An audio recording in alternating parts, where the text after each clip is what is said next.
Good day mga kalapatits. Ito at nandito na tayo sa loop natin. At yung breeders natin, inilipat na natin dito sa loop, sa taas ng rooftop, sa rooftop na natin, no, mga kalapatits. Tapos na yung cleaning system na ginawa natin sa kanila. So, 24 days na ngayon mga kalapatits. Start pairing na po tayo mga kalapatits. Pairing na po natin. Tapos ito is, nagbigay na tayo ng start ng giving ng mga minerals. So nagbigay na tayo ng grits.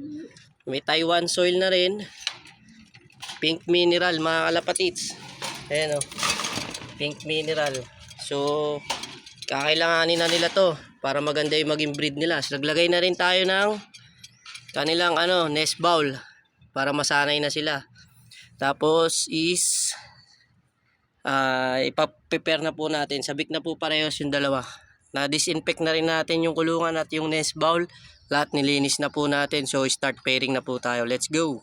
So yun nga mga kalapatits, pinagsama na natin yung dalawang mag-asawa. Yung dalawang ibibreed natin, no. So ito na sila, oh. Yan. Mag-pairing na po yan, dalawang yan. Sabik na pareho yan mga kalapatits, no. Yan natin kung anong kalalabasan ng kanilang magiging itlog. Magiging first baby nila. Hintayin natin ng mga 10 araw. Pag hindi ng itlog ng 10 araw, baklas. 10 to 11 days mga kalapatits, kailangan nilang mga itlog. So yun nga mga kalapatits, kumain na siya ng grits. Kakain ng grits yan mga kalapatits. May Taiwan soil na rin po rito. Ayan, Taiwan soil, grits, tsaka pink mineral mga kalapatits nandun. Pink mineral. So lagyan natin ng nest bowl para masanay na sila. So yun ang setup natin dito mga kalapatits. Lagyan natin dito ng kalang para hindi mauga masyado. Pero matibay naman yan mga kalapatits, nakapako. So yun nga ang update natin dito sa ating mga breeders mga kalapatits. Lalagyan natin ng bubong. Tara, let's go.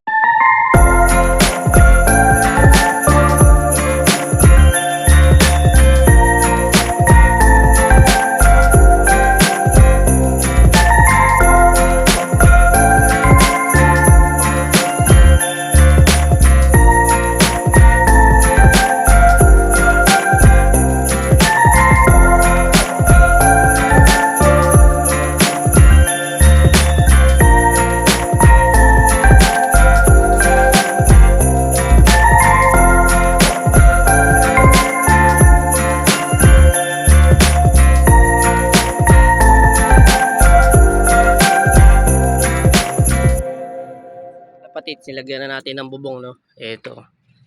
Yan. Para medyo hindi sila mainitan. So yan nga yung setup nila mga kalapatits. Ito yung nest bowl nila, oh. Ayan, oh. Yan. Dikit yan dyan. Sakto yan.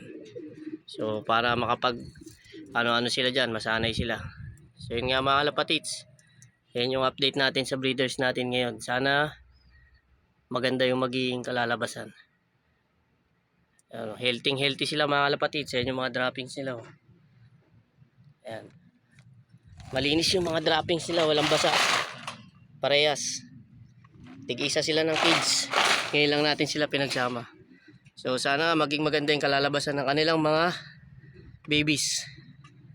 Hindi ko alam mga kalapatits kung itatapon ko ba yung first egg nila o i-stay ko. Kasi 'di ba, tagal siyang hindi ng itlog eh.